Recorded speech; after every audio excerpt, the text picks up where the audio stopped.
Welcome back to Billins World. What's up, YouTube? Today's episode, we revisit the 2015 release, the commercial mixtape, Drake and Future.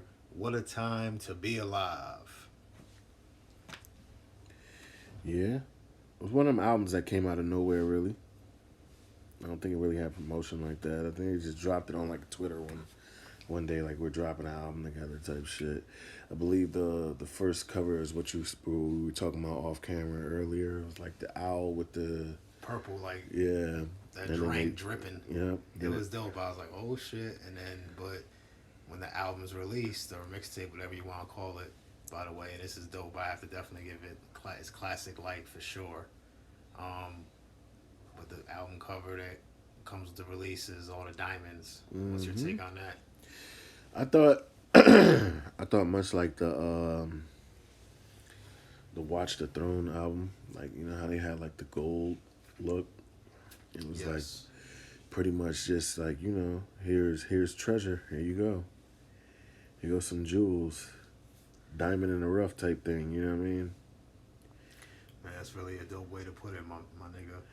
Yeah, Man. really.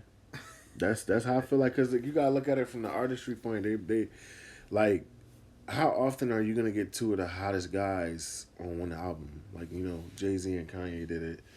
Fucking Drake and Future did it recently. Lil Baby and Lil Durk did it. You know what I'm saying? But I'm saying like how often does that really happen where the two hottest guys jump on one album? They put their egos to the side and jump on one album. Yeah, let alone a song, with certain collabs out there to this day that didn't come to be. But yes, man, and this album here, executive produced by Metro Boomin, who was really booming at this point in time. Man, crazy buzz, definitely, and also also give production credit on this album as well was Boy Wonder 40.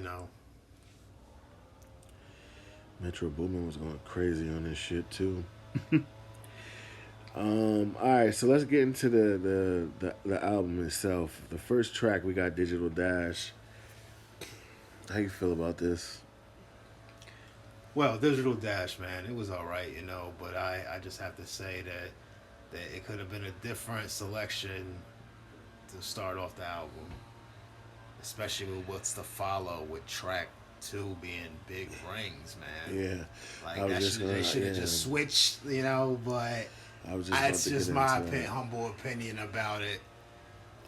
I was just about to get into that with you. I feel like they definitely should have had Big Rings as the first track, To but set it off, whatever. Well, But Digital whatever. Dash is okay, but with Big Rings, man, that's like the street like timeless banger, like knocking and that beat knocks, man. Yeah, Big Rings does not. All right, so now we get Live from the Gutter, one of my favorite tracks off this joint. Absolutely, probably my top pick for this album. Definitely up there. After Mellow that, track. we got Diamonds Dancing, another one of my favorites. And this is like basically Beat like is crazy. we mentioned Big Rings earlier. This right here, like a Big Rings on. Damn, add some more steroids up on there.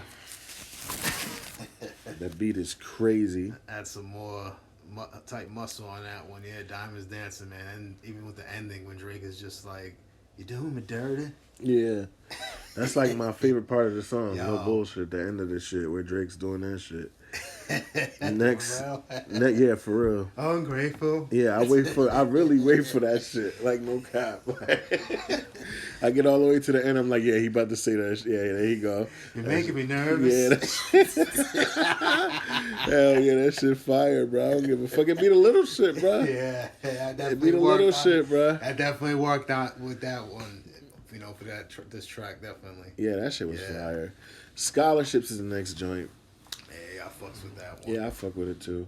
It's a pretty solid album for the most part. The only complaint really is I feel like Big Ring should have been track number one, but whatever. After that, Plastic Bag I think is a cool joint. Definitely I like the gives me, beat those and the hook. ATL Miami vibes. Yeah, Drake was doing his thing on that joint. Next track, one of my favorites too. I'm the Plug. Beat crazy.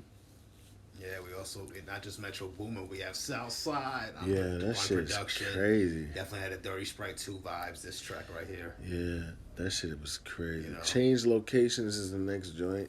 a Decent track, I feel like. little slept on joint right there. Yeah. Next is Jumpman, which is I think is one of the hardest tracks on this joint too. Beat wise, like Yeah, Jumpman's got like a they crazy. definitely shoved this one down our throats. Pause. Like, Yeah, on the radio and shit. Yeah. But before it hit the radio and shit, like I felt like before this album really was going crazy on the radio, I felt like Big Rings, Live from the Gutter, Diamonds Dancing, Scholarships, Plastic Bag, I'm the Plug, and Jumpman were like solid tracks. You know what I'm saying? Before they For real. started beating you in the head completely with Jumpman. Next track, Jersey, where Future actually performed this in Symphony Hall. Keep it going. Man. Yeah, out here in Jersey and everything. And Jersey, man, definitely a sleeper.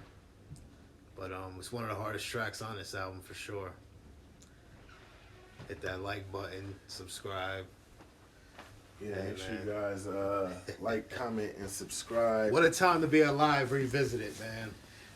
Before we jump into anything else, make sure you guys check out the new rolling papers at HitMyLineAccessories.com.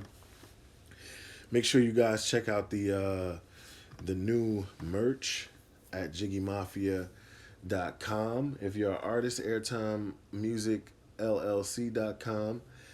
And check out Billins World on iHeartRadio, Spotify, Apple Podcasts, Amazon, Deezer, and all your other podcast broadcasters. Please check us out on there. YouTube gets the first dibs on the album picks and episodes. But if you missed any of the older episodes or whatever, and you want to just listen to them on the go without having to watch the screen, go hit up the podcast. Like I said, YouTube gets it first, but they eventually end up on the digital platforms as well. On a digital platform, I believe you drop every Sunday at 6 p.m., I believe, or Saturday at 6 p.m., one or the other. Yeah, show some love, y'all. Yeah, like, comment, subscribe. So back to the album. Right now that we've done that, next is 30 for 30 freestyle. Yeah, just to close out the album and everything, Yeah, me too. That's how I felt too. I was like, Yeah. that's it. Yeah. Let's put this here and keep going. Yeah, Drake's done had better freestyles, but that one not saying this one sucks, but Yeah, like 4 a.m. in Toronto and 3 a.m. in Toronto, I think. 5 a.m. in Toronto. I think. 6 a.m. in Toronto. Calabasas, 4 p.m. in Calabasas. Yeah, 5 p.m. at fucking IHOP, like whatever. I think I hit her one time at the Waffle House. Shout out to Drake though, he's got a lot of fire ass music. All right, Future as well, man. No, yeah, Future's got a lot of fire shit. She belong to Classic. the streets. Classic mixtapes as well. Both of them, because So Far Gone's got to be it's gonna be a mixtape classic forever. That's one of Dat Piff's most classic mixtapes ever. So Far Gone. Absolutely, man. They definitely gave Drake that ringing buzz out here. I've seen it. We should probably do an episode one day on that one. So Far Gone. And what about March Madness? You ever listen to March Madness before by Future? Absolutely, man. Yeah, crazy. So all Diamonds right, in Africa. now let's get into this, 56 right? nights, yeah. Yeah, 56 nights is fire. Ooh. So let's get into this. Beats first, right? So beats 1 to 10. Man, it's about like a 9 here. Yeah, I'm gonna have to give it a 9, 10. These shits are crazy. Yeah, absolutely. Beats were crazy off Shout this out to album. the Metro Boomin, all the producers involved in this project. Lyrics and musical content 1 to 10. 8. I give it a 9. 8, 9 is respectfully. Yes. Respectfully. Cover art, I'm gonna give it a 10. Give it a 10. I like the cover art, Yeah. bro. I like the statement I it got made. 8. All right, I and feel where they coming from, but it could have even worked with the one that got leaked. Basically, I don't know if that was just a promo one, probably with the I think it was just a promo the, one, the probably. dripping owl and Yeah, everything, but the purple owl. I think it's But just a promo. yeah, But that would have worked too. But hey, like you're gonna just show get your shine on. Get ready to elaborate on the cover though. now everybody's favorite part of the show, classic or tragic. Maybe revisiting, but I would say this is definitely a classic mixtape right here. What a time to be alive. 2015 shit you heard Okay, classic or to this tragic. day. So 1 to 10, you giving it what? The whole album? 9. I'll give it a 9 too. I ain't mad at a 9, man. I ain't mad at a 10. I ain't mad at a 10 if you gave us a 10. Yeah, I know other people probably way more critical with this album, but I feel like it was a great collab album. And not a lot of people know, like not a lot of people don't come together and make good music, let alone make a whole fucking album of good music. You know what I'm saying? So I feel like Drake and Future did a good job. 10. I give them a 10. That's about Cool. everything. And Or one more time, excuse me. Billin, hitmylineaccessories.com for your rolling papers and all your smoking merch. JiggyMafia.com for your vintage gear. We got shirts, jackets, hats, everything. You name it, we got it. You need it, we'll get it. And Billins World is on everything. iHeartRadio, Spotify, Apple, whatever you're podcasting from, he's on it. So check him out. IGs are Hefe to Don, Jiggy Mafia Clothing, Hit My Line Accessories. Mine is Top Billin 86. There you go. Hit me up. All right, so we see you guys next week. Any last words, Billin? Hey, see y'all next episode. Like, comment, subscribe. Bye. Next week.